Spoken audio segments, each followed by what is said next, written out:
은혜를 베풀어 주옵소서. 감사하고 예수님의 이름으로 기도합나이다. 아멘. 한 달 동안 비정상적으로 예배를 드렸더니 일부 예배 때도 다들 10시에 출발하는 것으로 알고 다들 늦어가지고 애를 먹었습니다. 예. 오늘부터는 정상적으로 예배를 드리도록 하겠습니다. 자, 성경 말씀을 한번 띄워보세요. 오늘 말씀 가운데는 기도라는 단어가 많이 나오죠. 기도, 그 다음에 간구하는 거, 이런 단어들이 많이 나옵니다. 그래서 오늘 본문은 기도에 대한 것이죠. 기도에 대한 말씀이죠. 근데 기도가 보통 기도가 아닙니다. 예, 본문에 나오는 어떤 기도는 병든 자를 일으켜 세운다는데요. 병든 자를 일으켜 세우고, 또 어떤 기도는 죄를 진 사람이 있으면 용서받게 하고 자유케 하고, 그런 기도랍니다.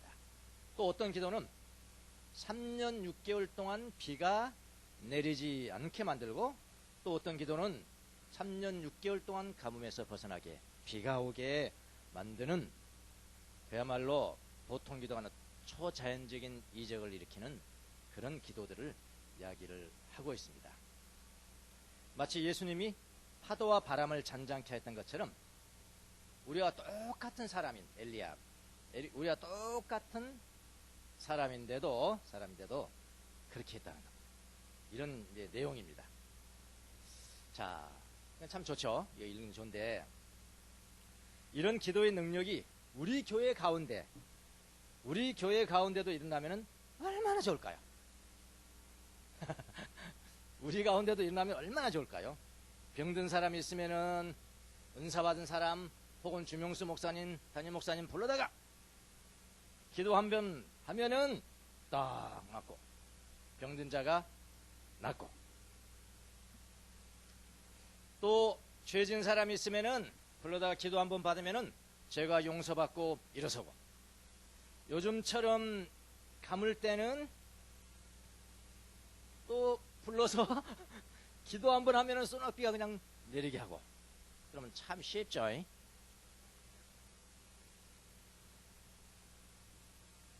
저에게도 이런 인사가 있으면 참 좋겠다. 기도만 하면 그런 일들이 일어나면은 우리 밝은 교회도 요 모양 요 꼴로 가지 않고 더 부흥이 될 것이고, 사람들이 넘쳐나고 그러면 좋을 것 같은데, 좋을 것 같아요. 오늘 본문은 이제 겉으로만 이렇게 쭉 보면은 우리가 참 부끄러워집니다. 우리가 아니고 제가 부끄러워집니다. 아, 나에게도 저런 능력이 좀 있었으면 참 좋았을 건데, 제가 부끄러워집니다. 근데요, 오늘 본문을 좀 깊이 들여다보면은 단지 병을 고치는 은사를 받은 영웅을 이야기하고 있는 것이 아니고요. 이야기하고 있는 게 아닙니다. 한 사람의 영웅을 이야기하고 있는 것도 아니고요. 어떤 비를 내리게 하고 비가 오지 않게 하고 하는 기도가 능력이 있으니까 초자연적인 역사를 일으키는 은사를 받은 그런 영웅이 되라는 것을 말하고 있는 것도 아닙니다. 자, 인용된 사람이, 한 사람은 이름이 워낙 유대인들에게 유명한 사람이기 때문에 이름이 거론됐지만요, 야고보 당시에 있는 그 병 고치는 사람들은 이름이 기록이 안 되어 있습니다. 뭐라고 했냐면은 장로들, 장로 한 사람도 아닙니다. 장로들. 이 장로들이라는 호칭이 무엇일까에 대해서도요, 장로들은 구약에도 있었어요. 구약에도 있었고 지금 신약에도 있었고요, 예수님 당시에도 있었고 야고보 당시에도 있었습니다.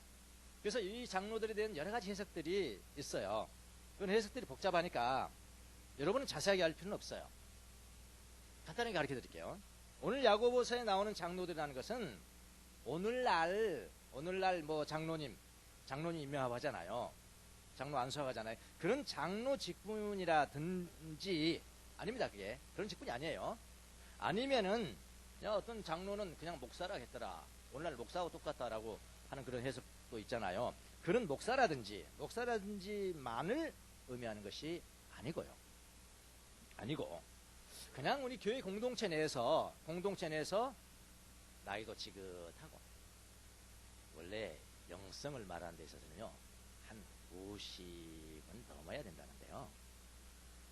그러니까 50이 안 되는 사람들은 지금도 하는 거예요. 하나 뭐 은혜 받으면 팍 올라가죠. 그냥 팍 내려가죠. 팍 올라. 이게 안 되는 이게 그 끈기가 없어요. 원래 영성에 깊이 있으려면 50대 넘어야 된다. 그러니까 장로들이라는 것은 장로 나이가 좀 많다는 거 아닙니까? 그러니까 어느 정도 살고 어느 정도로 살고 그 다음에 그 공동체 내에서 신앙의 모범을 보여요. 신앙의 모범을 보입니다. 모범을 보이고 그 다음에 신실해요. 신실하고 근데 평범한 사람이에요. 신앙의 모범을 보이고 온건 연륜이 있고 평범한 사람입니다. 그 사람을 장로로 보면 됩니다. 자, 이 장로들이라는 것이 언급이 되어 있죠. 두 번째 언급된 사람이 누구죠? 엘리야죠. 모세는 언급이 안 돼서 엘리야가 언급이 됐습니다. 그러면서 뭐라고 그러냐면은 우리와 성정이 같다. 본성이 같다. 우리가 똑같대요. 똑같은 엘리야를 언급하면서 장로들도 그렇죠. 엘리야도 그렇죠. 평범한 사람이었다. 평범한 사람이었지만은 성경에 뭐라고 그러냐면요. 의인이라고 했잖아요. 그렇죠? 의인의 간구는 역사하는 힘이 많다.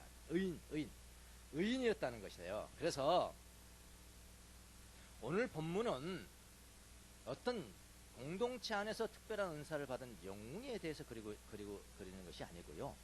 그냥 의인이에요. 의인. 의인의 간구에 대해서 이야기를 하고 있는 것입니다. 교회 안에 어떤 한 사람의 초자연적인 은사를 행하는 그런 영웅을 말하는 것이 아닙니다. 그냥 하나님 앞에 평범하게 의인으로 걸어가는 사람을 말하고 있는 것입니다. 의인 하니까 와 정의로운 사람이면 말구나 그렇게 이야기하는데요. 여러분 그 정의와 여기서 말하는 의인은 달라요. 성경에서 말하는 하나님을 모르는 사람도 정의를 위해서 목숨을 겁니다. 아시나요? 예. 하나님을 모르는 사람도 정의를 위해서 다른 사람의 정의를 위해서 인권을 위해서 목숨을 걸어요. 자살한다니까요. 분신해요. 성경에 말하는 의인은 그거 아니고요. 그보다 훨씬 더 깊어요. 의라는 것은 관계입니다. 누구와 관계일까요? 하나님과의 관계죠. 하나님의 생명이 있는 자. 하나님 앞에 평범하게 걸어가는 하나님과 관계를 맺고 걸어가는 의인에 대해서 이야기를 하고 있는 거예요. 그러니까 우리 교회 안에 이런 의인들이 있으면 이런 평범한 의인들이 있으면은 병 고치는 것도 초자연적인 역사도 자연스럽게 일어나는 것이다. 이걸 그리고 있는 거거든요. 그러니까 성경을 읽을 때 문자적으로 그대로 볼 때는요. 볼 때 문자를 넘어서서 하나님께서 우리에게 전하고자 하는 그 본질이 무엇인가를 알 수 있어야 돼요. 그게 진짜 성경을 읽는 사람이거든요. 예. 그래서 오늘은 의인에 대한 이야기예요. 이런 의인들은 어떻게 탄생하느냐 그런 이야기예요. 어떻게 탄생하느냐. 지금 이해하지 못한 단어가 하나도 없잖아요. 지금. 그렇잖아요. 이해가 없어요. 여기서 뭐라 하겠습니까? 그럼 여러분 병 고치세요. 감을 때는 기도하세요. 그거밖에 더 있습니까? 없어요. 그런데 그 너머에 중요한 것들이 있다는 거예요. 이런 의인들은 어떻게 탄생하는 것일까? 두 가지 포인트를 전하려고 그러는데요. 한 가지만 해도 시간이 다 가버릴 거예요. 한 가지만 우선하고 다음번에 그러니까 오늘 본문을 가지고 두 번 한 가지만 해야 될 것 같아요. 자, 이런 의인들, 의인의 간구는 역사함이 힘이 많다.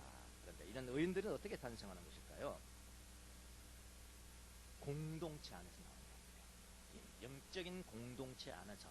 진짜 영적인 공동체라면 거기서 나온다는 거예요. 그러면 영적인 공동체가 아니고 그냥 뭐 사교 모임이라든지 어떤 대형 집회라든지 그건 안 된다. 영적인 공동체 안에서 탄생된다는데요. 자, 14절에 보시겠습니다. 14절에 뭐라고 그러냐면은 여러분 가운데 병든 사람입니다. 세상의 모든 병든 사람 아닙니다. 여러분 가운데 병든 사람. 여러분 가운데 엔 휘민 헬라어로 엔 휘민 여러분들 가운데 병든 사람. 그러니까 여러분이라는 것은 영적인 공동체를 의미하는 거죠. 영적인 공동체를 의미하는 것. 그냥 장로들이 아니에요. 뭐라고 그러나요? 교회의 장로들. 그렇죠? 그 교회의 장로들이라고요. 그 공동체의 장로들이라고요. 교회의 장로들. 장로들이 어떤 직분인지 이름이 누군지 별로 중요하지 않습니다. 더구나 여기는 한 사람도 아닙니다. 여러 명이 두 사람인지 세 사람인지 모르겠어요. 여러 명 장로들입니다. 몇 사람인지도 중요하지 않습니다. 공동체, 영적인 공동체 내에 그냥 신실한 사람들, 하나님 앞에 걸어가는 의인들, 신실한 사람들. 병 고치는 은사를 받은 장로라고 말하지 않습니다. 은사에 대해서는 다른 곳에 이야기했어요. 여기서는 그게 아니에요. 예. 은사 받은, 병 고치는 은사를 받은 장로라고 말하지 않습니다. 교회의 장로들이라고만 했습니다. 그럼 무엇이 전제되는 것일까요? 무엇이 전제되는 것일까요? 공동체입니다. 공동체가 형성이 되었음을 전제로 하는 것이다. 진정한 영적인 공동체 내에서 이런 일들은 일어난다, 그런 이야기입니다. 그런 공동체 내에 신실한 사람들을 초청해서 병 낫기를 기도해라, 그런 이야기잖아요. 은사 받은 사람이 아니고요. 병 낫기를 기도해라. 그러면 장로들은 기름을 바르고, 그에게 기름을 바르고 그를 위하여 기도하여, 누구의 이름으로? 주님의 이름으로 그를 위하여 기도하여 주십시오. 또 여기는 주님의 이름으로는 빼고 뭘 강조합니까? 기름을 바르고. 와, 기름 발라야 되는 거구나. 실제 그렇게 했던 때도 있었어요. 기름에 무슨 특별한 것이 있는 것처럼 기름에 특별한 능력이 있는 게 아니거든요. 누구의 이름? 주님의 이름으로. 그리고 기름이라는 것은 이건 내가 너와 함께 만진다. 예를 들어서 예수님께서 소경 고칠 때도 뭘 발랐죠? 그 이제 진흙을 발랐잖아요. 타칭은 스킨십이 아닙니다. 타칭. 진흙에 특별한 능력이 있는 게 아니잖아요. 예수님 자신 능력이니까요. 주님의 이름으로, 그 장로들은 주님의 이름으로 기도하고 그러면은 병이 나을 것이다. 뭐 그런 이야기입니다. 저는 이 구절을 묵상하면서 참 감사하다. 참 감사하다. 그런 생각을 했습니다. 왜 그러냐면요. 만약 이 장로들이라고 말하지 아니하고 너희 중에 병든 사람이 있으면 담임 목사 한 사람을 초빙하여, 담임 목사 한 사람을 초빙하여 기도하라고 했으면은 저는 참 초라해졌을 것 같아요. 참 초라해졌을 것 같습니다. 기도하는 것마다 병이 안 나으면 나는 정말로 초라해졌을 것 같습니다. 근데 저는 뭐 병자를 위해서 기도한다. 기도하는데요. 한 가지 제 병자를 위한 기도는 한 가지 특징이 있습니다. 혼자 갈 때는 혼자 하지만은 여럿이 갈 때는 혼자 안 해요. 여럿이 안 해요. 다 같이 다 오세요. 함께 간 성도들과 다 같이 안수를 합니다. 그렇게 되면요. 안 나았어도 다 같이 기도했는데 안 나은 것이고 안 나았어도 다 같이 기도한 것이 안 나은 것이고, 나았어도 누구의 기도를 들으시고 나왔는지를 아무도 몰라. 아무도 모르기 때문에 우쭐할 필요가 없는 것이고. 여러분, 제가 쪼코처럼 이야기했지만 이거는 성경적입니다. 성경적입니다. 자기가 병든 자를 고치는 은사가 있고 능력이 있다고 행한 사람 치고는 말년에 좋게 된 사람이 없어요. 자기 것이라는 사람, 우쭐해져 사람. 얼마나 감사하죠. 복수. 네? 감사합니다. 장로들을 청하여 기도를 하겠으니까 얼마나 감사합니다. 자, 이건 좋고요. 더 중요한 것은요. 이 말을 제가 하려고 합니다. 더 중요한 것은 공동체 형상이라고 했습니다. 의인은 진정한 영적인 공동체로부터 나온다. 이런 능력들은 진정한 영적인 공동체가 형성되느냐에 따라서 나온다는 겁니다. 그렇다면 나온다는 겁니다. 자, 계속해서 볼까요? 16절. 자, 여기 보면요. 16절 보면은 서로 죄를 고백하고, 그렇죠? 여러분은 서로 죄를 고백하고 그 다음에 서로를 위해서 기도하고, 그러면은 여러분은 낫게 될 것이다. 이런 이야기거든요. 자, 그 전에는요. 장로들을 청하여 주의 이름으로 병 낫기를 기도해라.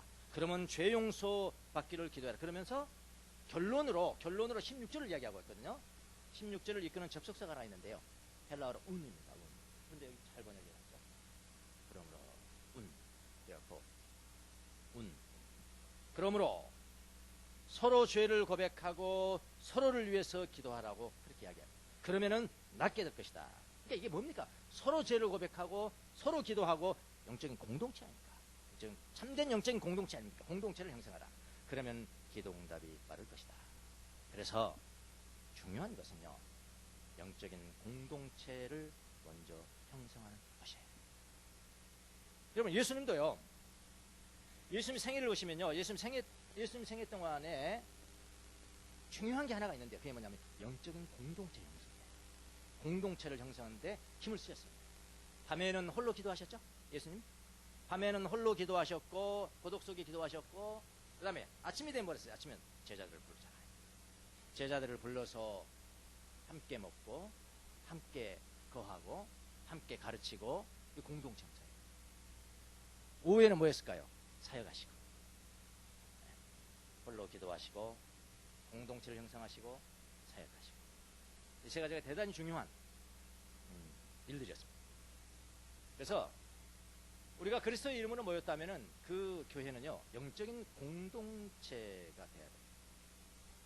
여러분 신자들이 그냥 모였다 흩어지는 것은 공동체 아니에요.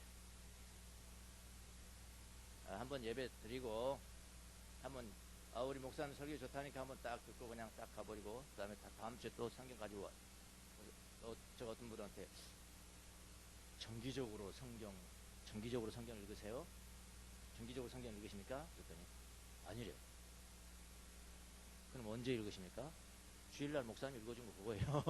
설교 시간에 읽은 게 그거래. 그게 왔다 갔다 하는 거냐? 그건 공동체 아니에요. 공동체 아닙니다. 신자들이 그냥 모였다 흩어지는 거 공동체 아니고 대형 집회일 뿐이죠. 아무리 10만 명 모였다 할지라도 그건 대형 집회일 뿐이에요. 공동체는 아닙니다. 영적인 공동체가 되려면 또 다른 차원이 있어요. 한 부르심이 있겠죠? 소명이죠. 부르심이 예수님의 부르심이잖아요. 뭐 같은 많은 사람들이 모여 있는 것은 얼마나 많습니까? 공동체는 많잖아요. 진짜 영적인 공동체가 되려면 한 부르심이죠. 한 목적 아니에요. 우리가 뭔가를 이루기 위해서 우리가 뭔가를 이루기 위해서 모이자. 그거는 그냥 모임이죠. 모임. 영적인 공동체는 같은 소명이죠. 같은 부르심. 하나님의 사랑이잖아요. 그것이 있어야 돼요. 그 다음에요. 공동체가 진정한 공동체가 되려면은 공동체는 기다림이 있어요. 기다림의 공동체예요. 왜냐면요. 그런 공동체 안에는 우리가 다 같이 좋아하는 사람만 있는 게 아니잖아요. 그렇죠? 우리가 싫어하는 사람도 있거든요. 꼭 있거든요. 우리 신앙과 꼭 다른 사람이 있어요.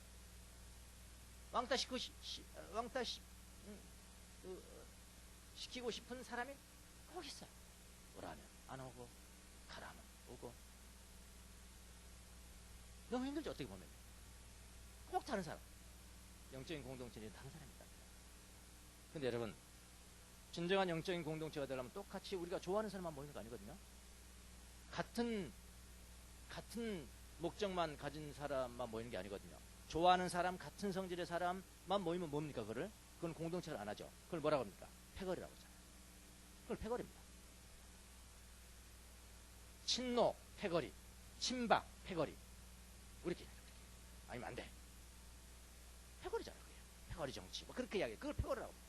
영적인 공동체는 패거리가 아니에요. 우리가 다른 사람도 있고 우리보다 신앙이 낮은 사람도 있고 취향이 다른 사람도 있고 그런 사람들이 항상 있습니다. 공동체 안에. 그러나 우리는 기다리고 노력하고 헌신하고 시간도 투자가 되고 오래 걸리고요. 그런 돌봄이 있어야 돼요. 그래서 공동체는 기다리는 공동체. 그렇게 이야기를 합니다. 동산지기들이 잘 들으셔야 돼요. 여러분 매주 모여서 뭐 합니까?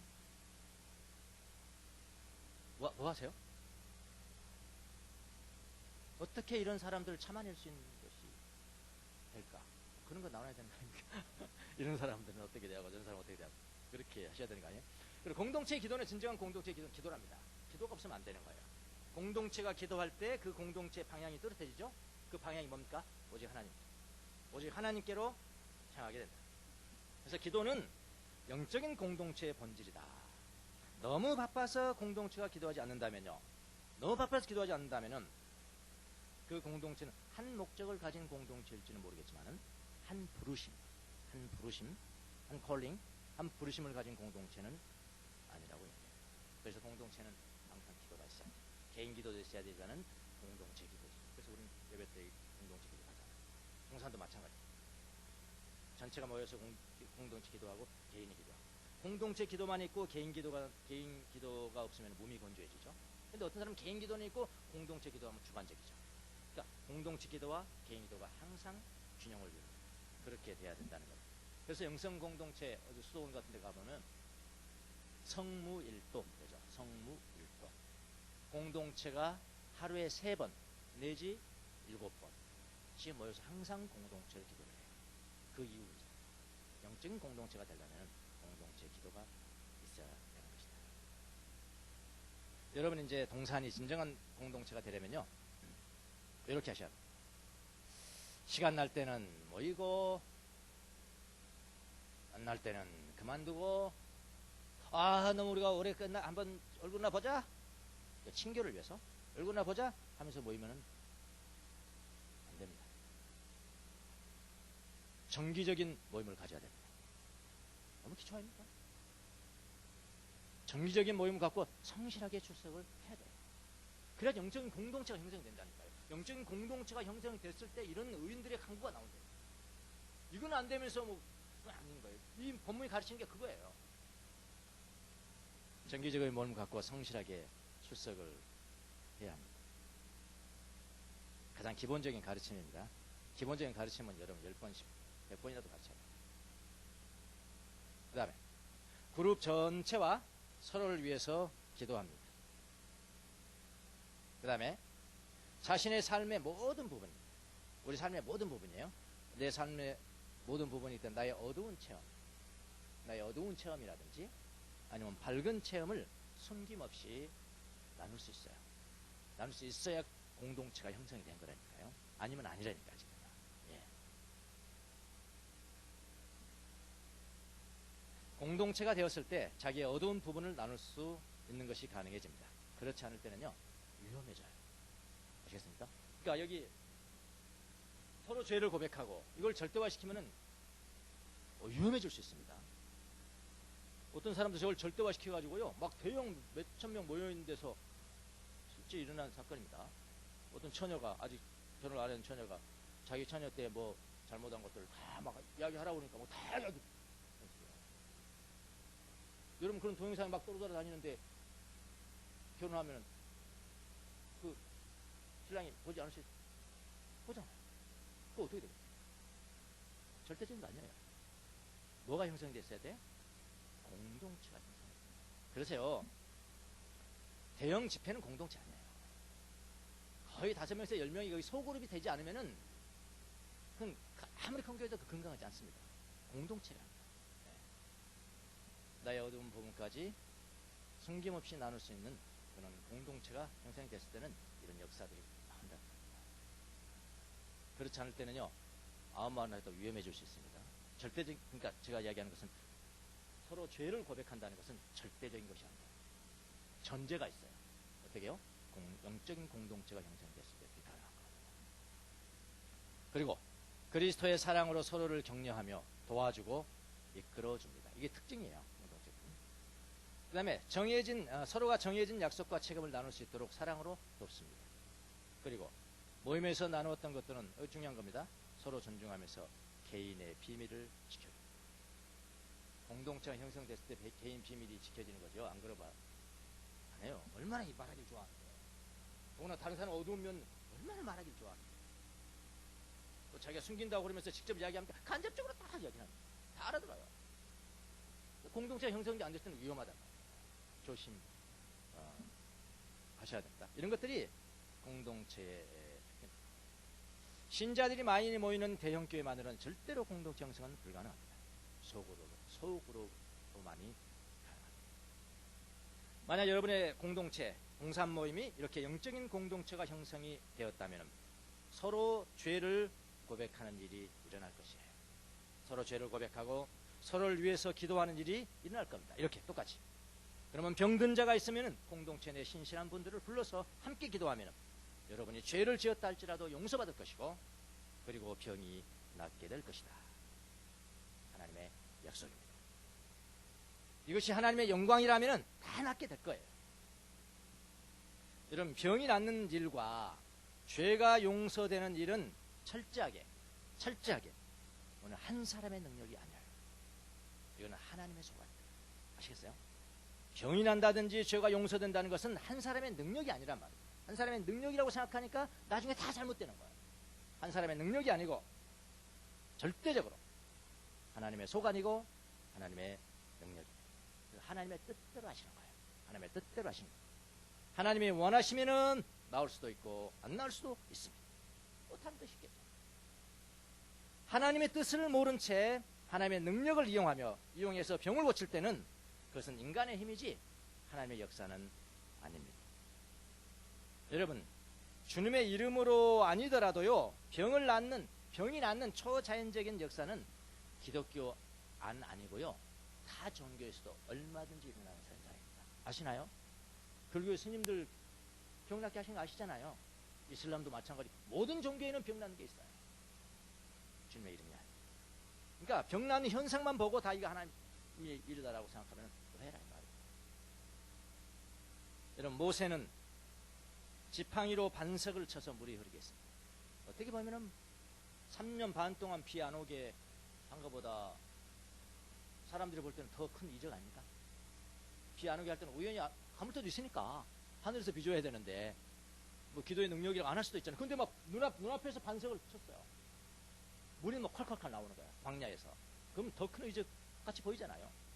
모세는 그런 이적을 행했습니다. 그러나 모세는 하나님의 말씀을 경청함이 없이, 하나님의 뜻이 뭔지 모르고 하나님의 말씀을 경청함이 없이 그 이적을 행했습니다. 성경 아시죠? 그것 때문에 그는 가나안 땅에 들어가지 못했습니다. 여러분, 단지 초자연적인 이적을 행하는 것이 중요한 것이 아니에요. 뭐가 중요한 것입니까? 하나님의 뜻대로 행하는 것이 중요합니다. 자, 그렇다면 자연스럽게 엘리야처럼 초자연적인 이적을 일으키는 의인은 어떻게 탄생되는가에 대한 대답이 그냥 나오잖아요.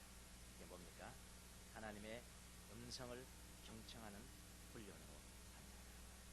첫 번째는 뭐라고요? 두 번째는 뭐라고요? 하나님의 음성을 듣는 훈련. 그럼 그 구약 성경에 보면은 그 선지자들이 하나님의 음성을 다 듣잖아요. 어떻게 저렇게 성경을 썼을까? 고민해 보지 않으셨어요?